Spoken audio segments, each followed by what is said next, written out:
मिल्लत times में आपका स्वागत है। मैं हूं आपके साथ मुनव्वर आलम। बाबरी मस्जिद मिल्कियत मुकदमे की सुनवाई का आज 30वां दिन था, जिसके दौरान डॉक्टर राजीव धवन ने सूट नंबर 1, 3 और 5 पर गुज़िश्ता 16 दिनों से जारी अपनी बहस को ख़त्म करने से पहले अदालत को बताया कि 16 जनवरी 1950 में गोपाल विशारद नामी एक शख्स की जानिब से दाखिल करदा सूट नंबर 1 में अर्जी गुजार ने मस्जिद के अंदरूनी सहन में जाकर इबादत करने की इजाज़त मांगी थी, क्योंकि उसका यकीन था कि भगवान राम का जन्म मस्जिद के अंदरूनी सहन में हुआ था।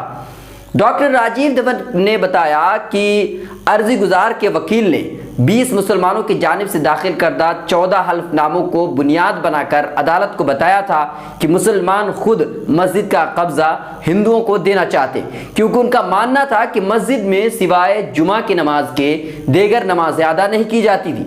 डॉक्टर राजीव धवन ने अदालत को बताया गर्भगृह के अंदर कभी पूजा नहीं हुई और गलत तरीके से रखी गई मूर्ति पर हक का दावा नहीं हो सकता। डॉक्टर राजीव धवन ने 14 हल्फनामों के ताल्लुक से अदालत को बताया कि उन हल्फनामों को इलाहाबाद हाईकोर्ट ने कबूल करने से इनकार कर दिया था, लिहाजा आज अदालत में दोबारा इस मौजू पर बहस की जा रही है, जिसकी कोई कानूनी हैसियत नहीं है। डॉक्टर राजीव धवन ने अदालत को आगे बताया कि अर्जी गुजार ने पिटीशन जाती तौर पर दाखिल की थी, उसका हक मिल्कियत के ताल्लुक से कुछ लेना देना नहीं है, उसे सिर्फ पूजा प्रार्थना की इजाजत मतलूब थी, लिहाजा अर्जी गुजार ने अर्जदाश्त में नहीं बताया कि राम का जन्म कहाँ हुआ था। डॉक्टर धवन ने अदालत को आगे बताया कि 14 जनवरी 1950 को जब अर्जी गुजार को मस्जिद के अंदर जाकर इबादत करने से रोका गया, तब उसने अर्जदाश्त दाखिल की थी। नीज अर्जदाश्त जिली इंतजामिया के खिलाफ दाखिल की गई थी, जिन्होंने उसे मस्जिद में दाखिल होने से रोक दिया था। डॉक्टर राजीव धवन ने अदालत को बताया कि मस्जिद का कब्जा हिंदुओं को देने वाले हल्फनामों में अब्दुल गनी, वली मोहम्मद, मोहम्मद उमर, नईमुल्ला, नजीफ मोहम्मद हुसैन, अब्दुल सत्तार, रमज़ान अहमद, हौसलादार, अब्दुल शकूर, अब्दुल जब्बार, अब्दुल जलील, पीरो अहमद वगैरह शामिल हैं और उनकी ही जानिब से उन्हें अदालत में दाखिल किया गया था, जिसे इलाहाबाद हाई कोर्ट के जस्टिस सुधीर अग्रवाल और जस्टिस SU खान ने कबूल करने से इनकार कर दिया था और जस्टिस शर्मा ने उसे जुज़वी तौर पर कबूल किया था। डॉक्टर धवन ने अदालत को बताया कि गोपाल विशारद का इंतकाल हो चुका, लिहाजा अब उसके बाद किसी को यह हक नहीं है कि वो इसके जानिब से इबादत करने की इजाज़त तलब करे, लिहाजा सूट नंबर 1 को खारिज कर देना चाहिए, क्योंकि गोपाल विशारद के इंतकाल के बाद उसके लड़के को कायम मकाम बनाया गया है, जिसने मुतनाज़ मकाम पर कभी पूजा प्रार्थना की ही नहीं। डॉक्टर राजीव धवन ने आज अदालत में सूट नंबर 1 पर बहस करते हुए वक्त 29 सफ़हात पर मुश्तमिल तहरीरी नोट भी पेश किया और अदालत को यह बताने की कोशिश की कि सूट नंबर 1 की उस पूरे तनाज़ुर में कोई कानूनी हैसियत नहीं है, लिहाजा इसे खारिज कर दिया जाना चाहिए। डॉक्टर राजीव धवन ने अदालत को बताया कि वो दीगर मुस्लिम फरीकों के वकीलों की बहस के बाद सूट नंबर 4 पर अपनी बहस का आगाज़ करेंगे, जिसकी उन्हें चीफ जस्टिस ऑफ इंडिया ने इजाज़त दे दी। राजीव धवन ने बहस के बाद मुस्लिम पर्सनल लॉ बोर्ड के वकील जफरयाब जिलानी ने बहस की और अदालत को बताया कि पुराने ज़माने की तारीख और हिंदू मजहब के वजूद में आने के पस मंज़र में लिखी गई किताबें रामचरितमानस, वाल्मीकि रामायण में बाबरी मस्जिद के अंदरूनी सहन में राम के जन्म होने का कहीं भी कोई जिक्र नहीं मिलता।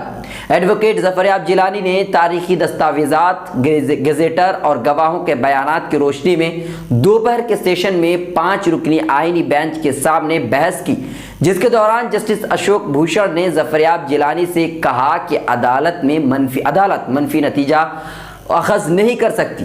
नीज जस्टिस चंद्रचूड़ ने भी जफरयाब जिलानी से कहा कि अगर किसी किताब में राम का जन्म कहाँ हुआ था यह दर्ज नहीं है, तो भी इस बात से इनकार नहीं किया जा सकता कि राम का जन्म हुआ ही नहीं। अलबत्ता बहस इस बात पर होगी कि राम का जन्म कहाँ हुआ था। जफरयाब जिलानी ने अदालत को आगे बताया कि 19वीं सदी तक बाबरी मस्जिद किसी आम मस्जिद की तरह ही थी, लेकिन राम के जन्म का तनाज़ुर शुरू होने के बाद से बाबरी मस्जिद की अहमियत बढ़ती चली गई। नीज बाबर ने खाली जगह पर मस्जिद तामीर की थी। मंदिर मुनहदिम करके या तोड़ करके मस्जिद की तामीर किए जाने का कोई सबूत अदालत में अब तक पेश नहीं किया जा सका है।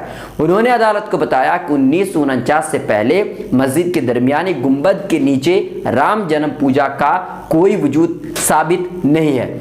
इस पर जस्टिस बुबड़े ने उनसे पूछा कि क्या आप ये सबूत दे सकते हैं कि 1949 से पहले वहां बिलानागा नमाज होती थी। इस पर एडवोकेट जफरयाब जिलानी ने कहा, सबूत जबानी है, तहरीरी लिखी हुई नहीं है।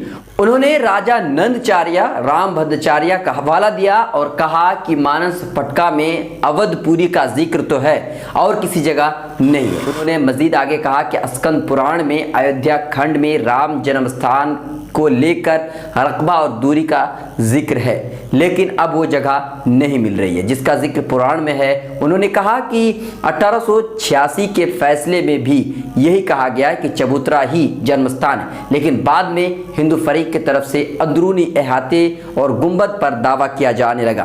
तारीख के हवाले से उन्होंने कहा कि सुमित्रा भवन, कौशल्या भवन और कई भवन का रामचरितमानस में कोई जिक्र नहीं है। उसी तरह राजा टोडरमल गोस्वामी तुलसीदास के दोस्त थे, लेकिन तुलसीदास ने इसका जिक्र रामचरितमानस में नहीं किया है। एडवोकेट जिलानी ने कब ये भी कहा कि 1886 में ही वो मंदिर बनाना चाहते थे, लेकिन अदालत ने उसे इस बात की इजाज़त नहीं दी।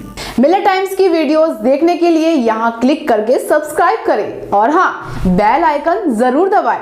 अगर फेसबुक पर देख रहे हैं तो पेज लाइक करें। ताज़ा तरीन खबरों और मज़ामीन के लिए विजिट करें हमारी वेबसाइट www.millettimes.com। हमारी ये वेबसाइट उर्दू, हिंदी, इंग्लिश तीनों लैंग्वेज में मौजूद है।